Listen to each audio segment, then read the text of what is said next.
Let's talk about buying, selling, and trading booster boxes. English ones, to be more specific. I simply do not open these. I put them in nice, beautiful plastic hardcovers. And for the most part, they get put on display or the extras get put in the back of the closet. Okay. So if you have a binder collection, bear with me here. Let me find one actually. Oh, here it is. This is K's. So let's use the Gardevoir as an example, right? Let's use that one. Now, if I have a binder full of about 9 of those, a whole page full, someone would look at that and say, "Oh, wow, what a nice collection." Like, "Oh, you must really like Gardevoir."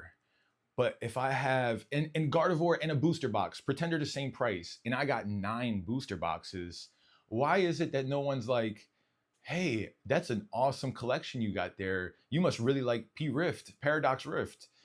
No, it's always met with like disgust and just pure hatred. If you see someone with a bunch of booster boxes, it automatically kind of jumps to the field of, oh, you're a scalper or a reseller.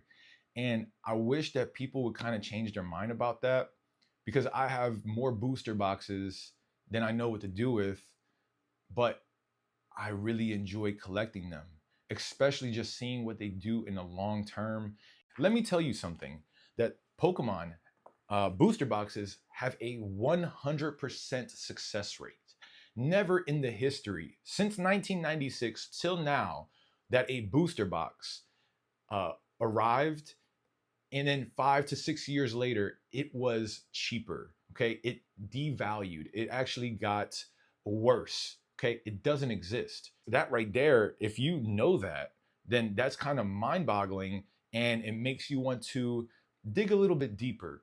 I spoke with a gentleman at a show that informed me that he ripped 2 Surging Sparks booster boxes every single day until he tried to pull the complete master set.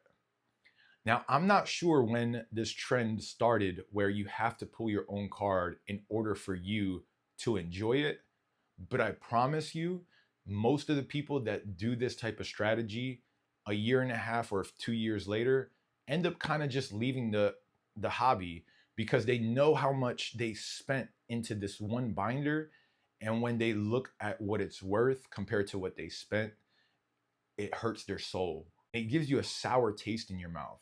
So a lot of these newer collectors that kind of just jumped back into the hobby and really adopted this, I have to rip it in order for it to be mined. I'm not sure who started that. I'm not sure where it came from, but I think it's silly. I think it's a silly way to look at it. You could buy the single and it's just the same, it's the same damn card. Okay? Stop thinking you have to pull it in order for it to be yours. Because imagine you pulling the card of your dreams. You're like, oh, I've been searching for this Pikachu so much, and then you get it and it's all jacked up. It's crimped. The corners all messed up, print lines everywhere. Imagine that. Imagine spending thousands of dollars when you could have got a pristine, perfect copy for a quarter of what you end up spending. My big point is here, start using a little bit more critical thinking behind what all of this is, what it means to you. If you're just doing this for fun and you're enjoying it with friends and family, please do it. That's what I'm talking about. I started with my wife, Kay, before we even turned this into a business in 2016. We did not collect. All we did was rip packs because we loved the TCG game. We played at friends' house. We played at the mall tournaments. It was a blast. But none of the cards I ever really looked at as valued. When we first started getting back into this, that was like 2016. Steam Siege, Breakthrough, really, sets that I wish I can go back in time and be like, oh, wish I held that booster box. But it is what it is. It's just a learning experience. But anyway, wherever you are with your journey, enjoy it for what it is. Please buy responsibly. Please take my words into consideration about just holding a booster box, at least one of whatever you're going to end up ripping. Okay. There's no point of going to Walmart and spending $300 on loose blisters where you could just get like a booster box to put to your closet, and then whatever's left over, use that money to have fun and rip, okay? But don't just rip everything. Ultimately, I'm gonna leave you with this. You do whatever the hell you want because it's your life. That's all I got. So enjoy the hobby for what it is to you and keep on keeping on.